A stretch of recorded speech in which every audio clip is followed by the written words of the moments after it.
Hello வாங்க, எப்படி இருக்குங்க? நல்லா இருக்குங்களா? இன்றைக்கி அஸ்வின் சீக்ரெட் சமையலில் வந்து சுரக்காயில் நம்ம பக்கோடா பண்ண போகிறோம். சுரக்காய் பக்கோடா அது எப்படி பண்ணுறது பார்க்கலாம். பாருங்கள், சுரக்காவை அப்படியே மேலே தோலை சீவிட்டு கழுவிட்டு வச்சுக்கிறேன். உள்ளே இருக்கிறத எடுத்துகிட்டு இந்த காய் சீவரத்தில் வச்சு நம்ம திருவிக்கணும். திருவிட்டு பக்கோடா எப்படி பண்ணுறதுன்னு பார்க்கலாம். பாருங்கள், வெங்காயம் வந்து 4 வெங்காயம் எடுத்து நல்லா நைஸாக கட் பண்ணி வச்சுக்கிறேன். இந்த சுரக்காவும் இந்த மாதிரி நைஸாக திருவிக்கோங்க. திருவின பின்னாடி நம்ம இது எப்படி பண்ணுறதுன்ட்டு பார்க்கலாம். வாங்க, இது 2ஆக கட் பண்ணிவிட்டு உள்ளே இருக்கிற விதை எடுத்துகிட்டு அது நைஸாக திருவிக்கணும். சரிங்களா? வாங்க, திருவிட்டு கட்டுறேன். ஹாய், ஹலோ வாங்க. பாருங்கள், சுரக்காய் வந்து நம்ம திருவி வச்சுருக்குறோம் நைஸாக. இந்த மாதிரி சுரக்காய் திருவிக்கணும். சுரக்காயில் வந்து நம்ம ஒரு பக்கோடா போட போகிறோம், டேஸ்டியான ஒரு பக்கோடா. அது எப்படி பண்ணுறதுன்னு பாருங்கள். ஃபஸ்ட்டு ஈஸியாக இருக்கும், ரொம்ப நல்லா இருக்கும், டேஸ்டியாக இருக்கும். சுரக்காய் வந்து உடம்புக்கு நல்லது, எல்லார் வீட்லேயுமே இருக்கும், எல்லாருமே செஞ்சு சாப்பிட்லாம், அவ்வளோ நல்லாயிருக்கும். பாருங்கள், 4 வெங்காயம் எடுத்து இந்த மாதிரி ஸ்லேஸாக கட் பண்ணிக்கோங்க. சரிங்களா? அதையும் போட்டுக்கோங்க. ஏன்னா இதில் தண்ணி இருக்கும், சுரக்காலையும் வெங்காயத்துலையும் தண்ணி இருக்கும். அதனால நம்ம ஜாஸ்தி இது பண்ண பாருங்கள். ரவை வந்து நான் எடுத்துருக்கிறேன். ரவை வந்து ஒரு 4 ஸ்பூன் எடுத்துக்கிறேன். 1/2 கப்பு ரவை. நம்ம உப்புமா பண்ணுவோம் இல்லையா, அந்த ரவை. இது கூட பக்கோடாக்கு தகுந்த மாதிரி சால்ட் போட்டுக்கலாம். ஃபஸ்ட்டு வந்து இதை போட்டு நல்லா பிசைஞ்சுக்கலாம். சுரக்காய், வெங்காயம் அதே போட்டு உப்பு போட்டு நல்லா பிசைஞ்சிடுங்க. ஏன்னா இதில் தண்ணி வரும், அதனால ஃபஸ்ட்டு பிசைஞ்சு வச்சுட்டு நம்ம வந்து இதில் இது போட்டுக்கலாம். தண்ணி எல்லாம் ஊற்றக்கூடாது. இந்த சுரக்காய் வெங்காயத்தில் இருக்கிற தண்ணியாக போதும், தண்ணி கொஞ்சம் கூட ஊற்றாதுங்க. இதில் நம்ம பிசைஞ்சு அப்படியே பக்கோடா போட்டுக்கலாம். ரொம்ப நல்லாயிருக்கும் இந்த பக்கோடா, வித்தியாசமாக இருக்கும் இந்த பக்கோடா.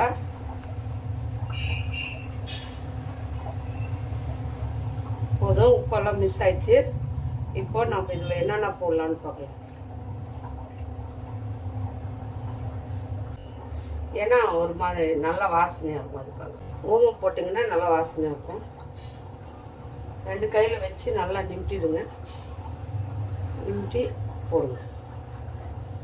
ஓமம் சாப்பிட்டா நல்ல ஜீரண சக்தி ஆகும். சுரக்காய், மஞ்சத்தூள், மிளகாத்தூள், வெறும் மிளகாத்தூள் போட்டுக்கோங்க. காரத்துக்கு எவ்வளோ வேணுமாங்க. அரிசி மாவு போட்டால் நல்லா மொறுன்னு வரும். அதுக்காக ஒரு 1.5 கிளாஸு 1.5 கரண்டி போடுங்க அரிசி மாவு. அதே கப்பில் கடல மாவு 2 கப்பு போட்டுக்கோங்க. 1.5 கப்பு அரிசி மாவு. இதில் 2 கப்பு கடல மாவு. ஜாஸ்தி கடல மாவு போட வேண்டாம். பாருங்க, போட்டாச்சு. எண்ணெய் கடாயில் சூடு பண்ணுங்க. இதை வந்து தண்ணியெல்லாம் போடக்கூடாது. மசாலாலாம் இதுலேயே அப்படியே மிக்ஸ் பண்ணுங்க. கருவேப்பிலை, கொத்தமல்லி போட்டுக்கோங்க. ஏன்னா இந்த சுரக்காயில் இருக்கும் தண்ணி, ஜாஸ்தி தண்ணி ஊற்றாதுங்க. ஜாஸ்தி மாவு போட்டால் நல்லா இருக்காது. சுரக்காய் நல்லா அப்படியே பாருங்க, தண்ணியை ஊற்றலை, மாவு இதுலேயே பிசைஞ்சிட்டோம். ஏன்னா ஈரப்பதம் இதுலேயே இருக்குது சுரக்காய் வெங்காயத்துல, அதனால் அதுலேயே பிசைஞ்சுங்க.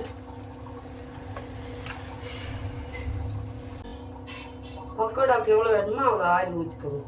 ஆயில் நம்ம இதை பாருங்கள் கரெக்டாக இருக்குது, தண்ணி ஊற்ற வேண்டாம்.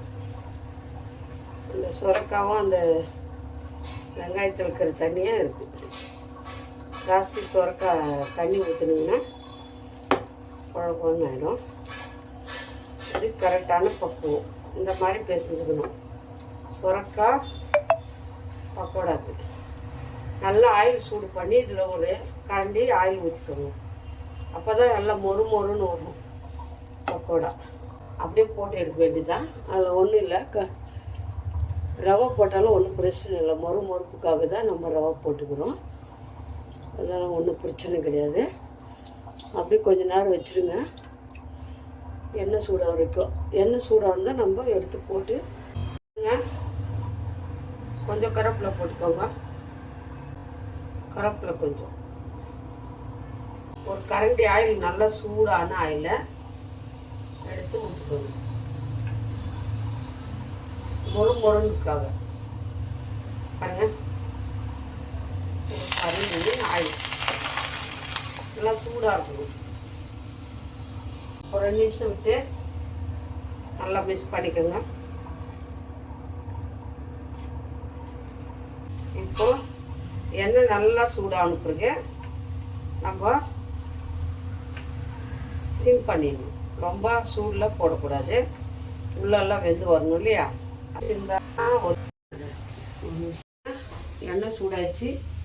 அதே மாதிரி கொஞ்சமாக நம்ம வந்து சின்னதாக போடுங்க. இந்த மாதிரி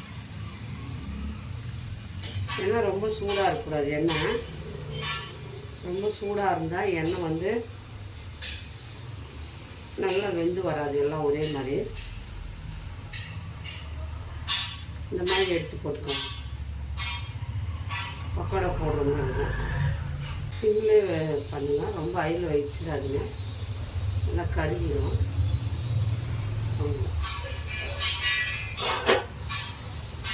அப்படியே வேகிட்டோம் சிம்லே. வெந்த பின்னாடி பாருங்க, இந்த மாதிரி சிம்மில் வச்சு வேக வச்சிங்கன்னா தான் நல்லா மொறுப்பு வரும் பக்கோடா. சரிங்களா? ஆயிலில் வச்சிங்கன்னா நல்லா வராது. பாருங்கள் எப்படி வந்திருக்கு பக்கோடா. இது யாருமே சொல்ல மாட்டாங்க சுரக்காய் பக்கோடான்ட்டு. பாருங்கள், செம்மையாக வந்திருக்கு. டேஸ்டியாகவும் இருக்கும். சிம்பிளான ஒரு ரெசிபி, வீட்டில் எல்லோரும் செய்யுங்க, சூப்பராக இருக்குது. ஈவினிங் ஸ்நாக்ஸாக குழந்தைங்களுக்கு பண்ணி கொடுங்க. நல்லா இப்படி கலக்கி கொடுங்க. நல்லா எல்லாமே ஒரே மாதிரி கலராக வந்துடும், நீட்டாக வரும், ஒரே மாதிரி கலராக வரும். பாருங்கள் எல்லாமே ஒரே மாதிரி கலராக வரும். இப்படி தான் சுரக்காய் பக்கோடா. இது சுரக்காயில் நம்ம பக்கோடா பண்ணிக்கணும். பாருங்கள் இவ்வளோ சூப்பராக வந்துடுது. அவ்வளோதான், ரொம்ப வேக வேண்டாம், கலர் வந்தால் போதும். நம்ம சிம்மில் தான் வச்சு வேக வைக்கிறோம், அதனால அப்படியே வேக வந்து பாருங்க. எவ்வளோ சூப்பராக வந்து பாருங்க பக்கோடா. தெரியுதுங்களா? நல்லா மொறுன்னு சூப்பர் டேஸ்டியான ஒரு பக்கோடா. இது எல்லாமே நம்ம அதே மாதிரி எல்லாம் போட்டுட்டு நான் காட்டுறேன். பாருங்கள், சுரக்காய் பக்கோடா பண்ணிட்டோம். சூப்பரான சுரக்காய் பக்கோடா பண்ணியிருக்கிறோம். அப்படியே மொறுன்னு இருக்குது பாருங்கள். அப்படியே மொறுன்னு இருக்குது. அப்படியே மொறுன்னு நல்லா டேஸ்டியாக இருக்குது. சுரக்காய் பக்கோடா மாதிரி இல்லை இது. நார்மலாக நம்ம பக்கோடா பண்ணுவோம், அதை விட டேஸ்டியாக இருக்குது. எல்லாருக்கும் பிடிக்கும் இந்த பக்கோடா. சிம்பிளாக சுரக்காய் இருந்தால் போதும், வீட்டில் என்ன பொருள் இருக்குதோ அதை வச்சு நம்ம இந்த பக்கோடா பண்ணிடலாம். ஈவினிங் ஸ்நாக்ஸாக குழந்தைங்களுக்கு பண்ணி கொடுங்க, ரொம்ப விரும்பி சாப்பிடுவாங்க. யார் யாருக்கு இந்த சுரக்காய் பக்கோடா பிடிக்கிருக்கோ லைக் பண்ணுங்கள், ஷேர் பண்ணுங்கள், கமெண்ட் பண்ணுங்கள். மறக்காத அஸ்வினி சீக்ரெட் சமையலை சர்ப்ரைஸ் பண்ணுங்கள். பாருங்கள், அப்படியே மொறுன்னு இருக்குது, நல்லா டேஸ்டியாக இருக்குது. சரிங்களா? மிஸ் பண்ணாமல் செஞ்சு பார்த்து எப்படி வந்து சொல்லுங்கள். பாய். இன்னொரு டிஷ்ஷில் பார்க்கலாம்.